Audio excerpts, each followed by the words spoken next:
তো সাংবাদিকদের নিয়ন্ত্রণের জন্য আরেকজন সাংবাদিক বা আরেকটা গ্রুপকে এরকম ব্যবহার করা এটি কোনোভাবেই উচিত না।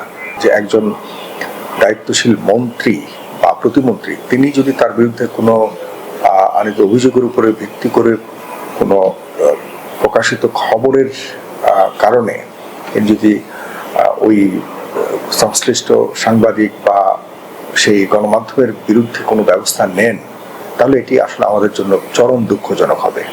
কারণ হলো ওনাদের জায়গা থেকে বরং গণমাধ্যমকে আরো স্বাধীনভাবে কাজ করতে দেওয়ার সুযোগ তৈরি করার কথা, কিন্তু উনি যখন একটা উদাহরণ তৈরি করবে, এটি আমাদের সামনের ভবিষ্যতের জন্য কিছুটা হলো অস্বস্তিদায়ক হবে বলে আমি মনে করি। তবে জনাব তারেক রহমান মাননীয় প্রধানমন্ত্রী তারেক রহমান মনে হয় না এই ধরনের কোনো সুযোগ কোনো নেতাকে, রাজনৈতিক নেতাকে অথবা দায়িত্বশীল কোনো মন্ত্রী আপনাকে দেবে। জনাব মীর শাহ আলম সাহেব এমনিতে ওনাকে আমিও ব্যক্তিগতভাবে কখনোই দেখিনি, এটা ঠিক বলেছেন। 5 তারিখের আগে আসলে জনাব তারেক রহমান বা প্রধানমন্ত্রী তারেক রহমানের আশপাশে যারা আছে এদেরকে গত 17 বছর খুব বেশি দেখিনি। ওনার পাশে বাসে করে যারা ঘুরেন, উকি ঝুঁকি মারেন, তাদেরকে তেমন দেখা যায়নি।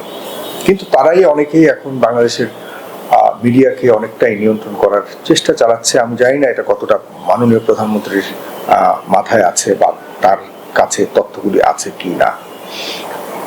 জনাব তারেক রহমান তো আগাগোড়া নির্যাতিত একজন মানুষ, কিন্তু এখন যারা বিভিন্ন গুরুত্বপূর্ণ নেতৃত্বে রয়েছে এর মধ্যে অন্যতম মীর শাহ আলম সাহেব খুব গুরুত্বপূর্ণ একটা মন্ত্রণালয় তিনি দেখেন এবং যতটুকু শুনেছি যথেষ্ট কম্পিটেন্ট এবং যথেষ্ট মেধাবী একজন মানুষ, একজন সফল ব্যবসায়ীও। কিন্তু এখন বিগত 17 বছরের সেই বিষয়গুলিকে ভুলে যদি এখন উনি নতুন করে ঠিক একই কায়দায় তিনি আচরণ করবার চেষ্টা করেন, তাহলে এটি মানুষ গ্রহণ করবে না। এবং ওনাকে এটা মনে রাখতে হবে খুব ভালো করে যে ওনাদের মতো অতি কথন, অতি প্রদর্শন কারী যেসব রাজনীতিবিদরা ছিল গত 17 বছর, তারাই কিন্তু শেখ হাসিনাকে ডুবিয়েছে।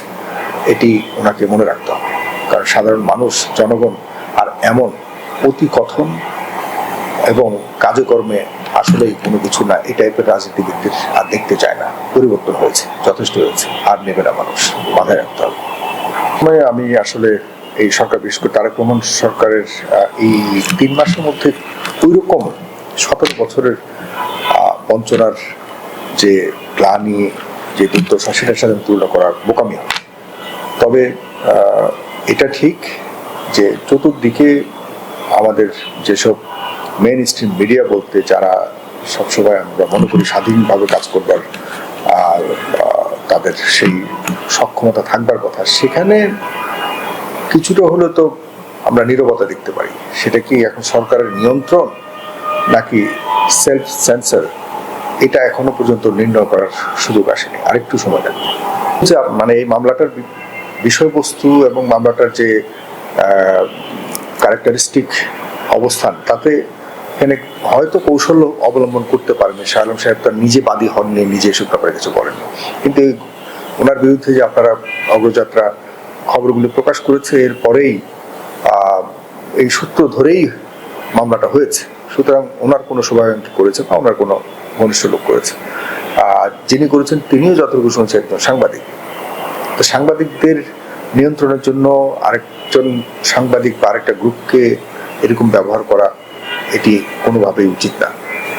আর আমরা মনে করি সাংবাদিকদেরও একটা ঐক্যবদ্ধ শক্তি থাকা উচিত।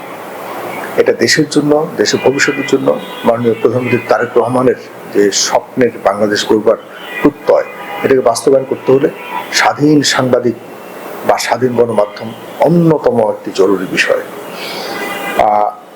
আরেকটি বিষয় রয়েছে, সব গণমাধ্যমে যে দায়িত্বশীলতার সাথে চলছে সেটাও বলা যাবে না। আমাদের ফ্যাসিস্ট আমলের এখনো পর্যন্ত যেসব গণমাধ্যমগুলি শেখ হাসিনাকে দানব বানিয়েছে, ফ্যাসিস্ট বানিয়েছে, এই গণমাধ্যমগুলি এখনো সক্রিয়, এখনো খুবই সক্রিয়, এবং তারা কোনো না কোনো উপায়ে আবারও এই সরকারকেও বিতর্কিত করতে চাচ্ছে এবং এই দেশকে বিতর্কিত করতে যাচ্ছে এবং সামনের সময়টাকে কঠিন করে তুলছে কোনো না কোনো একটা পরিকল্পনার অংশ হিসেবে। সেখানে বর্তমান এই যারা গণমাধ্যমে কর্মরত রয়েছেন তাদেরকে অবশ্যই আরো দায়িত্বশীল হতে হবে এবং ওই upper media, middle class media, lower class media, এই টাইপের যে ক্লাসিফিকেশনগুলির কারণে রিয়াল সাংবাদিকতাটা অনেকটাই চাপা পড়ে যাচ্ছে। এইসব স্নবি টাইপ চিন্তাভাবনা থেকে বেরিয়ে আসতে হবে। যারা ভালো কাজ করবে, হোক সেটা ছোট, তাদেরকে অ্যাপ্রিসিয়েট করতে হবে। আর যারা ওই সিনিয়র বা কি বলা যায় এটাকে হাইয়েস্ট লেভেলে বসে বসে সরকারের সাথে শুধুমাত্র বিজনেস কানেকশনের মতো করে সাংবাদিকতা করতে চায়, এসব গণমাধ্যম আমি মনে করি না যে আর আমাদের জন্য প্রয়োজন আছে। তাদেরকে এখন আমাদেরকে বের করতে হবে, তাদের পরিচয় প্রকাশ করতে হবে এসব গণমাধ্যমকে। যারা সত্যিকার অর্থে দেশের জন্য কাজ করতে চায় গণমাধ্যমের মাধ্যমে, তাদেরকে এখন সামনে আনতে হবে। এই হোক আমাদের গণমাধ্যম, নতুন গণমাধ্যমের এক লক্ষ্য এবং উদ্দেশ্য।